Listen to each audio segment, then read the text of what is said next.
사랑하는 성도 여러분, 우리는 종종 신앙생활을 하면서 외적인 행위와 규칙에 지나치게 집중할 때가 있습니다. 이로 인해서 신앙의 본질을 잊어버리거나 내면의 변화를 소홀히 할 때가 있습니다. 이러한 현상은 오늘날 교회 안에서도 쉽게 찾아볼 수 있는데요. 여러분, 이렇게 한번 질문 드려볼게요. 여러분, 예배 참석 잘하고 헌금 잘 내고 봉사 열심히 하면 신앙이 좋은 겁니까? 안 좋은 겁니까? 어려운 질문이었나요? 좋은 거잖아요. 그렇죠? 좋은 거죠? 좋은 겁니다. 안 하는 사람보다는 확실히 좋은 거죠. 그리고 교회에 이런 사람들이 많을수록 교회가 더욱 든든히 서갈 수 있는 것도 사실입니다. 또한 이런 삶 가운데 주시는 하나님의 은혜가 분명히 있어요. 아멘이십니까? 그런데 이걸 안 한다고 해서 서로 판단하고 정죄하는 교회 어떨까요? 이런 교회 가고 싶을까요? 네, 아마 뭐 안 해 어떤 드러나는 그 행위에 누구는 왜 새벽 기도도 안 와? 누구는 왜 헌금도 안 해? 누구는 교회 다니는지 무슨 중직자가 봉사를 안 해? 이렇게 서로가 정죄하고 판단하기 시작하면 그 교회는 굉장히 다니기 힘든 교회가 될 것입니다. 이를 통해서 우리가 확실해지는 한 가지 사실이 있는데, 예배에 잘 참석하고 헌금을 잘 내고 봉사하는 것 너무너무 중요한 일이지만 이것이 신앙의 본질은 아니다라는 것을 생각해 볼 수 있게 되는 것이죠. 참 중요한 일이지만 본질이 아니라라는 말은 얼마든지 더 할 수 있기도 하고 덜 할 수 있기도 하는 충분한 여지가 있다라는 말입니다. 이런 일로 그래서 우리는 서로 싸울 일이 아니고 각자의 하나님을 믿는 믿음 가운데 지혜롭게 행하는 것이 중요한 거죠. 오늘 본문은 이런 배경을 가지고 있습니다. 로마 교회는요, 다양한 배경을 가진 사람들로 구성되어 있었습니다. 유대인 출신의 신자들은 율법을 따라 특정 음식은 부정하다고 여기고 있었고, 따라서 이를 피하는 것을 신앙의 중요한 부분으로 여겼습니다. 반면에 이방인 출신들의 신자들은 율법의 규정에 굳이 얽매이지 않고 모든 음식을 자유롭게 먹는 경향이 있었습니다. 그런데 로마 사회에는 우상 숭배가 많았잖아요. 그러다 보니까 먹고 마시는 것, 특별히 고기나 이런 것들은 우상의 신전에 바쳐진 고기들이 시장에 유통되는 경우가 많았다라는 거죠. 그래서 그것을 먹느냐 안 먹느냐 이런 율법적인 서로 다툼들이 일어나게 된 그 상황 속에서, 갈등들이 일어나는 이 상황 속에서 바울이 오늘 본문의 말씀을 기록하고 있는 것입니다. 하나님의 나라는 먹고 마시는 외형적으로 드러나는 규례에 얽혀져 있는 것이 아니라 의와 평강과 희락이다. 우리 각자가 살아계신 하나님을 만나면서 우리 내면에서부터 끌어오르는 그 분명한 가치가 하나님의 나라의 본질이다라는 것을 분명히 이야기하고 있는 것이죠. 바울은 신자들이 외적인 규칙에 집착하는 대신 서로를 사랑함으로 받아들이고 성령 안에서 의와 평강과 희락을 추구해야 한다고 분명히 가르치고 있습니다. 이것이 복음의 본질이고 하나님의 나라의 실제적인 모습인 줄 믿습니다. 오늘 우리는 이 본문을 통해 하나님의 나라의 본질을 깊이 깨닫고 이해하고 우리 삶에서 어떻게 그 나라를 실제로 경험하며 살아갈지에 대해서 함께 묵상하고자 합니다. 그러려면 먼저 우리가 좀 정리해야 될 단어 하나가 있는데요, 바로 하나님의 나라가 뭐냐는 겁니다. 사랑하는 성도 여러분, 하나님의 나라는 단순히 특정 장소나 물리적인 왕국을 의미하지 않습니다. 성경이 말하는 하나님의 나라는 장소적인 개념이 아니라 바실레이아, 즉 하나님의 통치가 주권적으로 임하는 그 모든 시간과 장소를 포함하는 것입니다. 하나님의 통치가 임하는 것, 그게 하나님의 나라인 것입니다. 예수님께서 가르치신 주기도문에서 나라가 임하옵시며 뜻이 하늘에서 이룬 것 같이 땅에서도 이루어지니이다, 우리가 이렇게 함께 고백하는데요, 이 기도의 내용은 바로 하나님의 나라가 하나님의 뜻이 실현되는 모든 영역을 나타내주고 있다는 거죠. 또 예수님은 또한 하나님의 나라는 어디에? 너희 안에 이미 임하였느니라 라고 누가복음에서 기록하고 있습니다. 하나님 나라가 어디 안에? 예수 그리스도를 믿는 우리 안에 이미 시작되어 임했다라는 것이죠. 이 말은 하나님의 뜻대로 살아가는 모든 인생들의 삶의 모든 시간과 모든 공간에서 실현된다라고 말씀해주고 계시는 것입니다.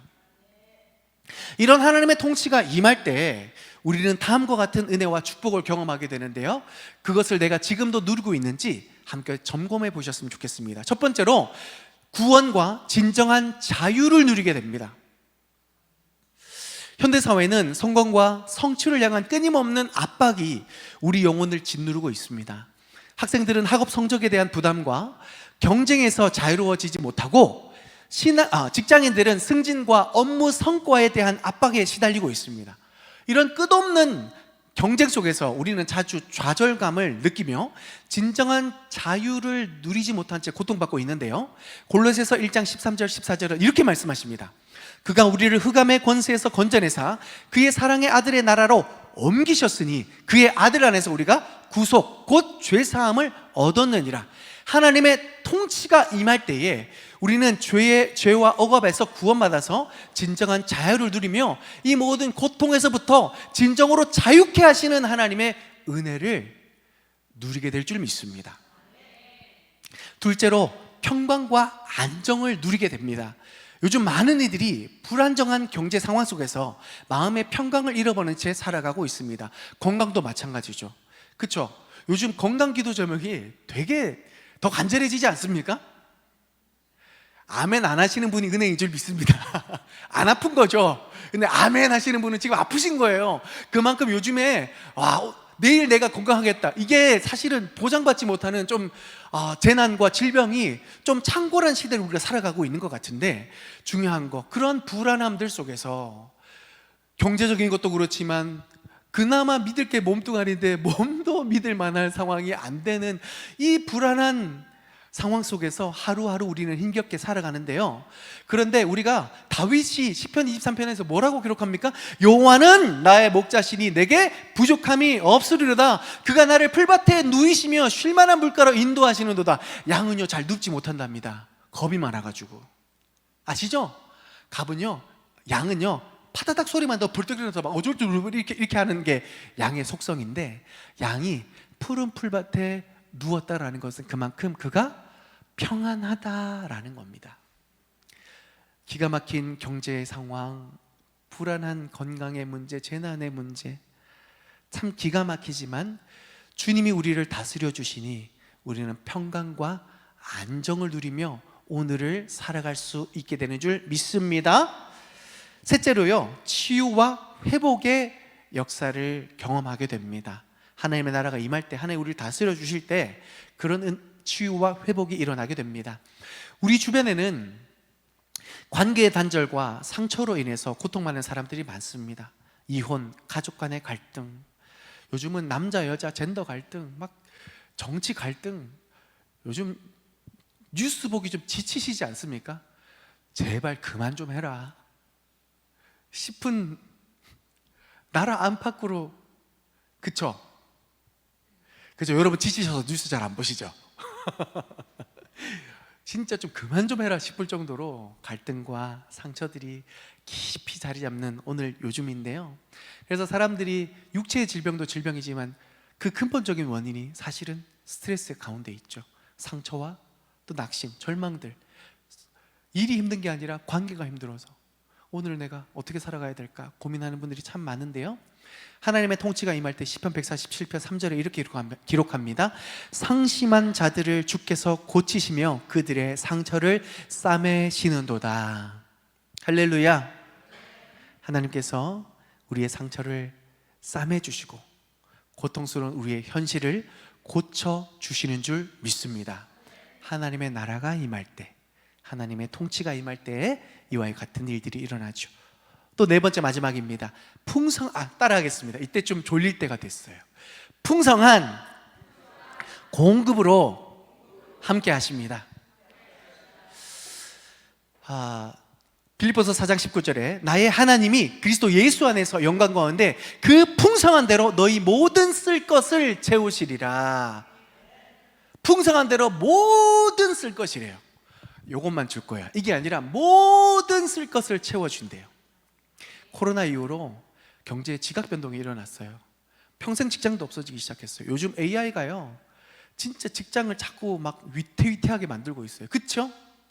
이거 내가 몇 년 더 일할 수 있을까? 이런 생각을 갖게 만들 만큼 경제의 지각 변동을 일으키고 있는 이 상황 속에 내가 노후 보장받을 수 있을까? 일어나지도 않는 그 일들을 우리가 벌써 걱정하는 경향이 있는데, 일어나지 않는 그 미래의 일에 믿음을 두고 불안해하지 말고 이미 생명의 말씀이 선포된 빌립보서의 말씀을 붙들고 오늘을 힘있게 살아가시길 주님의 이름으로 축복합니다. 풍성한 대로 모든 쓸 것을 우리에게 채워주시는 그 하나님, 그 하나님을 언제 경험해요? 주님의 나라와 통치가 임하게 될 때에 이러한 놀라운 풍성한 공급이 우리의 삶에 임하게 될 줄 믿습니다. 따라서 사랑하는 성도 여러분, 하나님의 나라는 장소적인 개념이 아니라고 말씀드렸어요. 그분의 통치가 임하는 모든 시간, 모든 장소 속에 하나님의 나라가 임한다. 그것이 하나님의 나라다라는 것을 기억하시면서 오늘을 내가 살아가면서 그 하나님의 나라를 경험하는 것, 그게 정말 중요하다라는 거죠. 참된 구원과 자유, 평강과 안정, 치유와 회복, 그리고 풍성한 공급을 오늘 내가 그것을 누릴 수 있느냐 없느냐, 그래서 내가 하나님의 나라에 그 기쁨과 영광 가운데 살아가느냐 그렇지 않느냐, 그게 오늘을 살아가는 우리에게 정말 중요하고 점검해야 될 신앙의 요소라는 것이죠. 사랑하는 성도 여러분, 기억하십시오. 예수 그리스도가 이 땅에 오심, 이 초림이라고 그래요. 첫 번째 오심, 초림을 통해서 하나님의 나라는 이미 임하였는 줄 믿습니다. 하나님의 나라는 이미 시작됐어요. 그 말이 뭔 말이에요? 하나님의 통치가 임하면, 하나님 말씀대로 살아가면 아까 얘기했던 참된 구원과 자유, 평강과 안전, 치유와 회복, 풍성한 공급을 경험할 수 있다 없다? 있다. 이미 시작되었으니까. 이사야 61장에 메시아에 대해서 예언하죠. 메시아께서 어떤 일을 행하시는지, 마음이 상한 자를 고치시며 포로된 자에게 자유를 주시며 갇힌 자에게 노임을 전파하며 여호와의 은혜의 해와 하나님, 우리 하나님의 보복의 날을 선포하며 모든 슬픈 자를 위로하게 하려 하심이라. 메시아가 이 일을 행한다고 말씀하셨는데요, 누가복음 4장에 예수님께서 회당에서 이 율법책을 읽으면서 똑같이 읽으면서 뭐라고 말씀하세요? 오늘 이 글의 내용이 너희 귀에 응하였느니라. 무슨 말이에요? 내가 왔으니 이 하나님의 나라는 이제 시작됐다 라고 말씀해 주시는 거예요. 이는 하나님의 나라가 예수 그리스도를 통해 이미 임했음을 확증하는 말씀이고요, 따라서 예수님을 믿는 우리는 이 나라를 현재적으로 경험하며 살아갈 수 있다라는 말씀인 거죠. 어떻게 해요? 의와 평강과 희락을 추구하는 삶을 통하여 오늘 현재적으로 임한 그 하나님의 나라를, 그 풍성함을 내가 오늘 누리며 살아갈 수 있게 된다는 것. 그래서 우리 하나님 나라의 중요한 세 가지 가치, 의와 평강과 희락, 이 세 가지를 우리가 붙여치며 살아가게 될 때에 하나님의 나라의 그 은혜를, 축복을 누리게 된다라는 겁니다. 그런데요, 의와 평강과 희락 설교 준비하다 보니까 이거 1시간 넘겠는 거예요. 그래서 오늘은 의에 관해서만 말씀을 함께 나누고자 합니다. 본문에서 말하는 의는 단순히 도덕적 완전함을 의미하지 않습니다.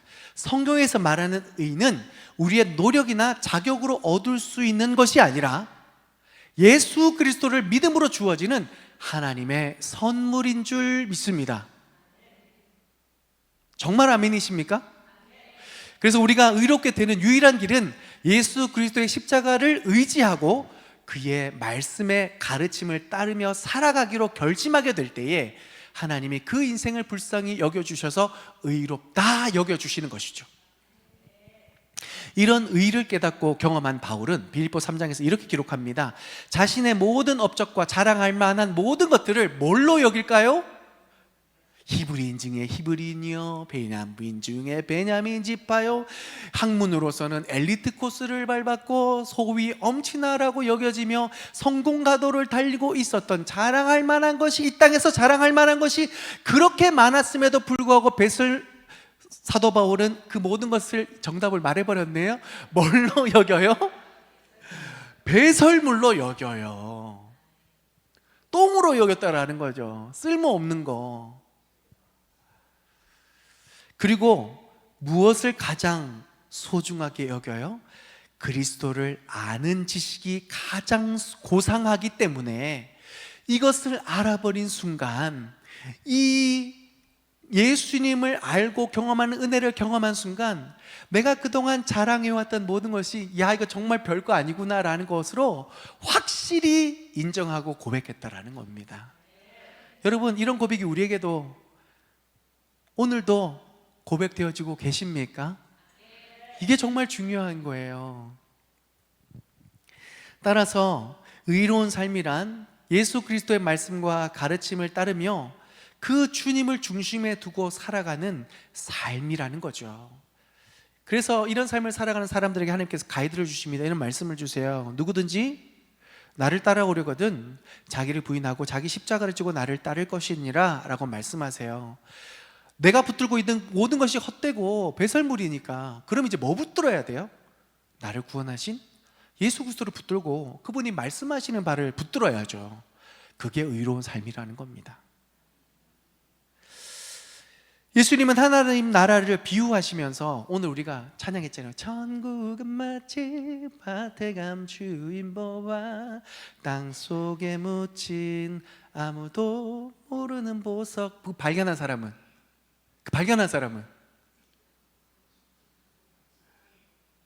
집 팔고 땅 팔고 냉장고 자기가 가진 모든 것을 팔아서 이 땅을 산대요.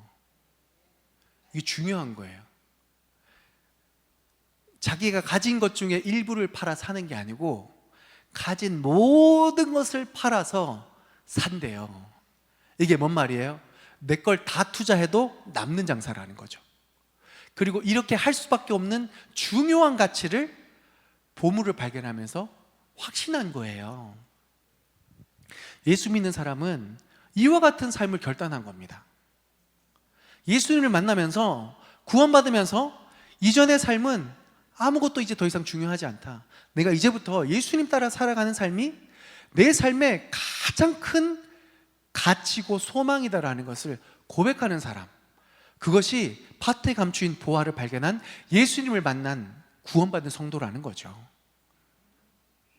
점검 한번 해볼까요? 여러분, 판다라는 이 단어는요, 뭐 돈 주고 받는 것도 있지만 결국은 그 판다라는 행위의 완성이 뭐예요? 집 샀어요, 집 팔았어요, 그 다음 뭐예요? 주민센터 가가지고, 주민센터 아닌가요? 딴 데인가요? 그쵸? 소유권 이전을 하잖아요. 하도 등기소죠. 요즘 하도 오래돼가지고 까먹었네요. 등기소 가서 소유권 이전을 하잖아요. 그래야 판계 마무리 되는 거죠. 소유권 이전을 하면 그거 내 거다 아니다? 그러니까 내가 팔았어. 내가 팔았어요. 소유권 이전 해줬어요. 그게 더 이상 내 거다 아니다? 아니다. 그러면 거기에 더 이상 내가 관심을 두면 범죄 아닙니까? 사기꾼 아니에요? 그쵸? 팔았잖아요.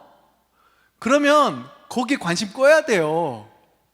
그거 계속 여러분 생각해보세요. 내가 집을 샀어요. 전주인이 계속 집 어때요? 그 정도 괜찮아요. 집 괜찮아요? 좋아요? 하자 없어요? 괜찮아요? 좋아요? 이러는데 갑자기 계속 전주인이 그 집에 뭐 있는데, 그 집 뭐 참 좋은데, 아쉽네, 이러면 짜증나요? 안 나요? 소유권 이전 다 했는데 자꾸 왜 쓸데없이 관심을 가지냐는 거죠. 우리가 우리에 있는 모든 소유를 팔아서 밭을 샀어요. 예수 그리스도를 따라 살아가기로 결단했어요. 그런데 자꾸 이전의 것을 둘러보는 것은 이처럼 어리석다라는 것이죠.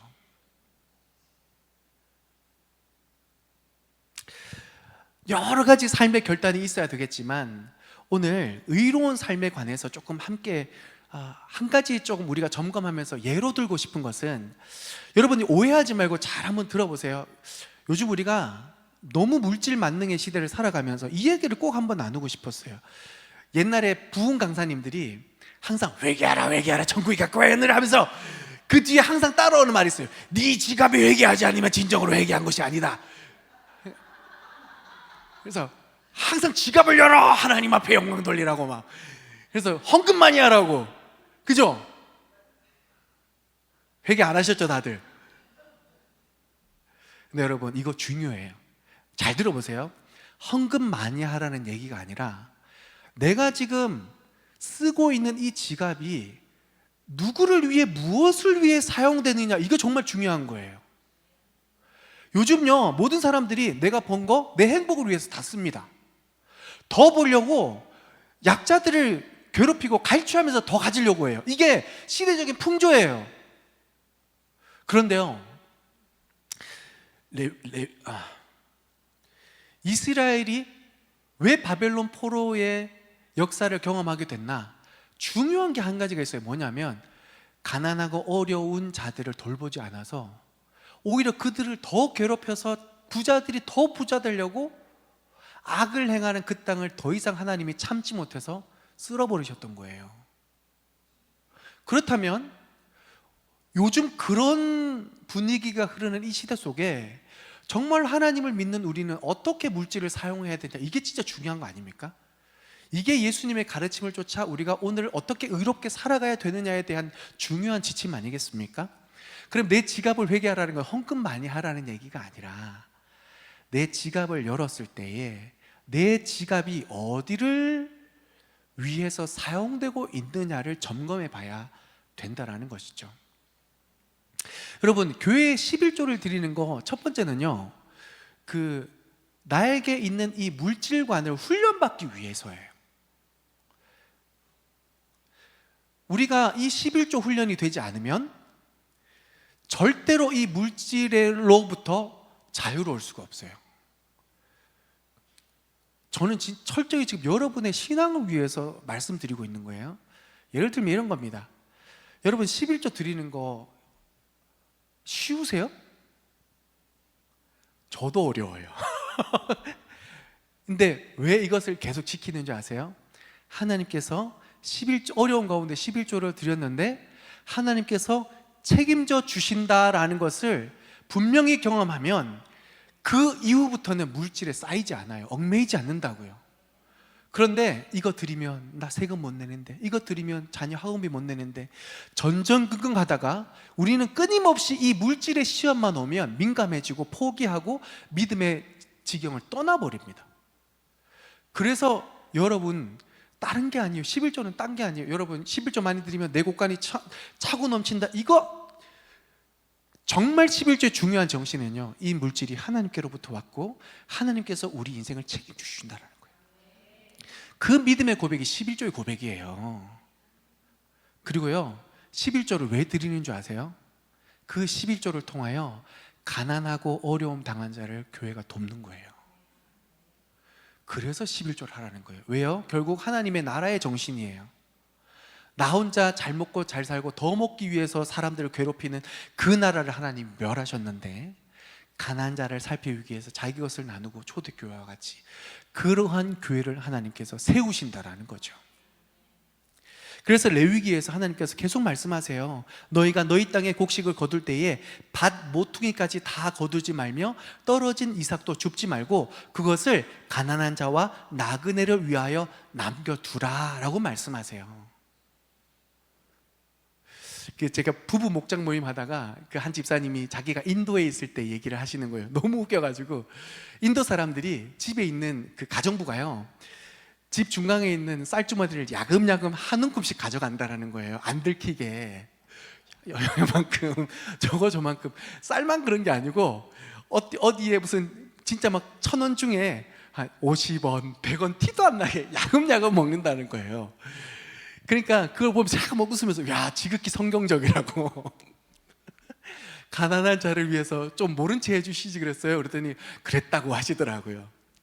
여러분, 진짜 중요해요. 율법의 정신이에요. 하나님은요, 하나님의 나라는요, 나 혼자 잘 먹고 잘 사는 그런 곳이 아닙니다. 모두가 함께 잘 살고 행복을 누리기 위해서 내 것을 나눌 수 있는 나라가 하나님의 나라인 줄 믿습니다. 이 정말 중요해요. 우리가요, 물질을 사용함에 있어서 우리가 좋은 것 먹을 수 있죠. 좋은 것 입을 수 있습니다. 아이고, 옷이 날갠데, 그리고 좋은 거 먹으면 몸이 다른데. 그런데 여러분, 그걸 먹었다고 우리가 자랑하기보다 내가 쓸 수 있지만 그것을 아껴서 이웃, 어려움 당한 이웃을 도와줄 때 그게 하나님이 주시는, 누리길 바라시는 참된 기쁨과 행복이에요. 오늘날 이 시대는요, 뭐 비싼 거 먹어야 나 좀 성공했는 사람처럼, 그래서 내가 막 자기 만족을 누리면서 나 이런 사람이야 인스타에 올리고. 여러분, 그거 하나님 나라 아니에요.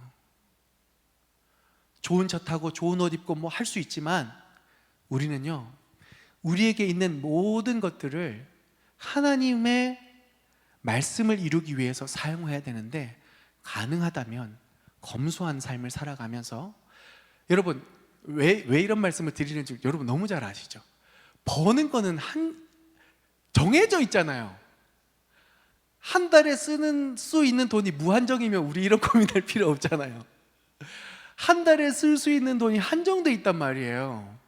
그러면 내가 조금 더 맛있는 거 먹기 위해서 몇만 원 투자하는 거를 줄이고 몇천 원에 대한 그런 밥을 먹는다면 그 정도의 금액이 활용할 수 있는 여지가 있죠. 그럴 때 이웃을 위해 쓰는 거예요. 여담이지만 저도요, 우리 아내와 눈치 게임 진짜 많이 해요. 쓸 수 있는 돈은 한정이 있으니. 그런데 저는 늘 그 성도들 섬기기 위해서 비축해 놔요. 돈을 비축해 놔요. 왜요? 진짜 우리 권사님, 집사님 막 수고하시는데 너무 사주고 싶은 마음이 많은데 없으면 그렇잖아요. 그러니까 제가 늘 이렇게 눈치 게임을 많이 해요. 항상 채워 넣어놔요. 어떻게 해서든 채워 넣어놔요. 그래서 권사님 가세요, 뭐 하나 사드릴게요 하면서. 근데 여러분, 그렇게 대접하고 나잖아요. 너무 기뻐요. 너무 감사해요. 그래서 저는 끊임없이 우리 아내와 눈치 게임을 할 겁니다. 여러분, 나눌 수 있는 것, 그리고 그 나눔을 실천해보고 누군가를 섬겨보세요. 기뻐요. 최근에 어떤 한 집사님을 만났는데, 드디어 이제 기도의 응답으로 한 2년 만에 하나님, 예수 그리스도를 인격적으로 만난 거예요. 그 전까지는 교회 가는 걸 그렇게 싫어했대요. 교회 왜 가냐? 이렇게 할 일이 이렇게 많은데 교회 왜 가냐? 남편한테 교회 좀 같이 가요 그러면 나 할 일 많아. 쓸데없이 왜 거기 가? 항상 그러다가 예수님을 인격적으로 만나게 되니까 이분에게 어떤 변화가 일어나냐면, 토요일 날 교회 청소하러 가자 그래요. 이거 바쁘잖아, 괜찮아? 아니야. 교회 가서 청소하고 섬기니까 이렇게 좋은 걸, 이렇게 기쁜 걸 하면서 본인이 그 바쁜 시간을 쪼개어서 봉사를 하는 거예요. 여러분, 하나님의 나라가 임하고 그 하나님의 나라의 본질의 가치를 붙들면서 내게 있는 것을 나눠줌으로써 취할 수 있는 그 기쁨이 하나님이 우리에게 주시려는 진정한 기쁨인 줄 믿습니다. 우리가 이제 좀 말씀을 정리하면서 끝내야 될 것 같아요.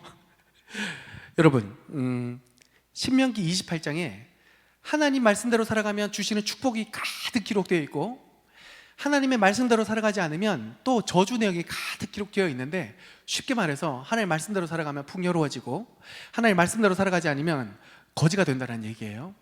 그런데 이 말씀을 잘못 이해하면 오늘을 살아가는 성도들에게 물질의 풍요를 많이 경험하면, 아, 말씀대로 잘 살아갔군요, 그렇게 되고, 진짜 좀 오늘 막 가난하고 힘들게 살아가는 사람은 막 우리가 안 그래도 힘들어하는 사람한테 율법의 잣대를 가지고 당신 하나님 제대로 안 섬겨서 그렇다고 이러면요, 이중 상처를 받는 거예요.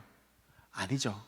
때에 따라서, 경우에 따라서, 연단의 과정에 의해서 하나님의 뜻하신 어떤 계획에 은해서 사람들이 가난할 때를 경험할 수 있습니다. 그거는 정죄의 영역이 아니라 하나님의 나라의 정신이 뭐예요? 바로 그때 내게 있는 것을 나눠주면서 이 사람도 기쁘고 그 나눔을 통하여 내가 기쁠 수 있는 것이 하나님의 나라라는 겁니다. 그게 의를 붙잡는 자의 삶이라는 거예요. 예수 믿기 전까지는 돈 많이 벌어야 성공하는 거였어요. 높은 곳에 올라가야 행복한 거였어요. 자기 만족을 쫓아 살아가면서 남 짓밟아도 남 힘들어도 아무 상관없는 삶을 살아가는 삶이었다면, 이제는 우리가 밭에 감추인 보화를 발견하면서 예수 그리스도의 말씀을 쫓아 살아가는 삶이 우리의 삶의 가장 유일한 가치이며 이 삶이야말로 진정한 행복을 누리는 삶이다라고 발견해버렸고 깨달았고, 우리는 그것을 인정했습니다. 그렇다면 이제는 의와 평강과 희락을 붙여주면서 오늘 우리에게 이미 임한 하나님의 나라를 경험하며 살아가야 되는데, 그 중에서 오늘 딱 한 가지 말씀드렸어요. 의를 붙잡는 삶. 하나님의 이전의 모든 것은 배설물로 여기고 하나님의 말씀대로, 예수님이 보여주시는 그 삶대로 우리가 살아가면서 그 하나님이 그 나라의 풍성함을 우리에게 오늘 경험하며 살아갈 수 있도록 약속해 주신 줄 믿습니다. 그 중에 의와 평강과 희락 중에 의 하나 얘기했어요. 말씀대로 살아가며 하나님과 온전한 관계를 맺으면, 너희는 먼저 그의 나라와 그 일을 구하며 하나님과의 온전한 관계를 맺으면 이 모든 것을 더해 주시는 하나님의 은혜가 우리 가운데 약속되어 있는데, 그 많은 것 중에 물질 만능주의 시대를 살아가면서 우리 지갑이 좀 회개할 필요가 있다라는 거죠. 그게 뭐예요? 우리가 물질에 있어서도 청지기적 사명을 감당해야 된다라는 것을 말씀드린 거예요. 그러면서 내가 하나님 앞에 하나님이 공급하여 주시는 은혜로 기뻐하고 감사하고 풍요로움을 누리고, 나의 이 하나님이 주시는 은혜를 이웃에게 흘려보내면서 우리가 거하는 그곳이 바로 하나님의 나라가 되는 것, 그것이 예수 그리스도를 통해 이루고자 원하시는 하나님의 나라의 질서라는 것을 기억하면서 사랑하는 성도 여러분, 의를 붙여주며 하나님께서 주시는 그 은혜와 풍성한 축복을 누리며 나아가시는 우리 성도님의 삶이 되시기를 주님의 이름으로 축복합니다.